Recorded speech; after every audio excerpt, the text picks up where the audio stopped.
One of the most well-known locations in the Bible's holy books is likely the Garden of Eden. This would be an oasis that God made as a place for Adam and Eve to live as the first humans he created.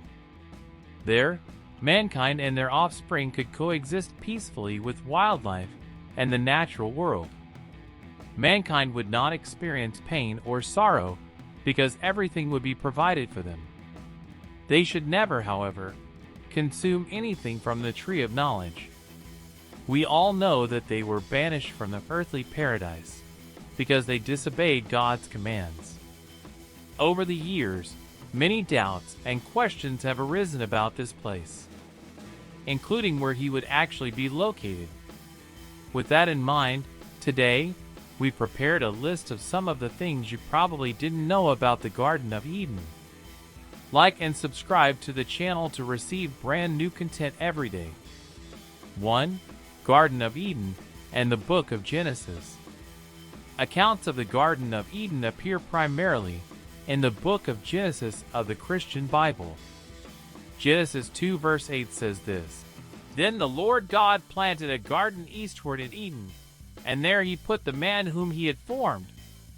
The exact origin of the word Eden is not known. However, the Jewish encyclopedia suggests that this word means field or plain. The Strong's Hebrew lexicon says that Eden is related to a Hebrew word meaning pleasure. 2. Eden in the Book of Ezekiel. Throughout the Holy Bible's Book of Ezekiel, there are several references to the Garden of Eden in its prophecies. In chapter 31, for example, God's message through Ezekiel compares a mighty Egyptian pharaoh to a cedar, greater in glory and greatness than the trees in Eden. Although it sounds like a compliment, what the message meant is that no matter how powerful and beautiful a tree may be, if it no longer pleases God, God will cut it down. 3. The serpent in Eden was not Satan.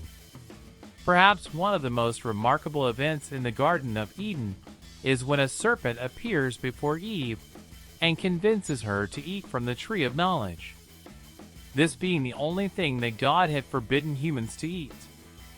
As we all know, Eve not only ate the fruit, she gave it to Adam.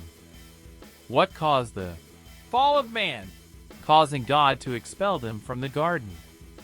For many people, the serpent would be the devil himself in disguise. The point is that, according to the Biblical Archaeology Society, when the book of Genesis was written, the idea of the devil had not yet been invented. This idea of a supernatural force, which opposes God, was only created between the 1st and 2nd centuries BC. So sometimes a snake is just a snake because people tend to fear them. 4. Mix of angels and monsters guard the place. After Adam and Eve were expelled from the Garden of Eden, God placed cherubs and a flaming sword to prevent humans from returning there.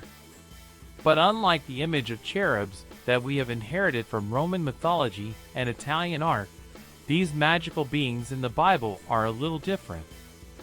According to the Jewish encyclopedia, the cherubs in Ezekiel are described as a mixture of humans, oxen, eagles, and lions. Furthermore, according to some studies, the cherubs, at the entrance to Eden, were created on the 3rd day of creation and had no definite shape or gender. 5. Return to the Garden of Eden. The biblical texts are quite clear. No human will return to the Garden of Eden after the expulsion of Adam and Eve.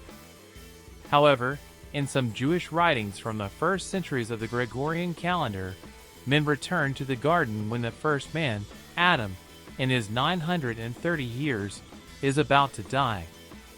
He asks Eve and her son Seth to go to Eden and ask for some oil from the tree of life so he can be healed.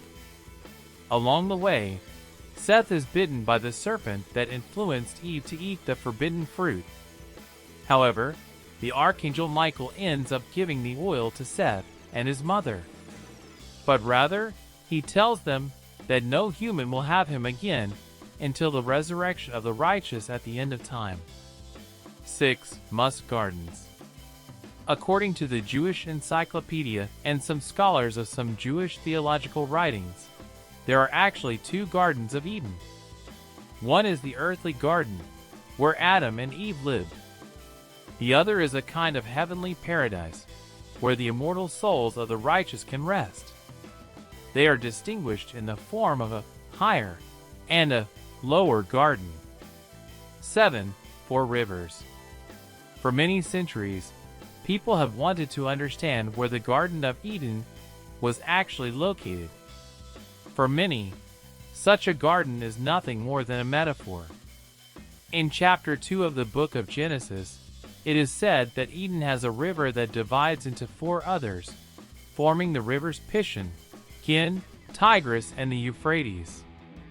Although we know exactly where the last 2 are located, the first 2 are more complex to define.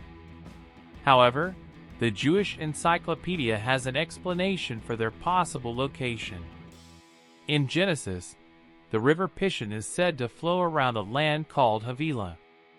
Currently, the location is identified as India, which could mean that this river would be the Indus River, or even, according to the historian Josephus, the Ganges River.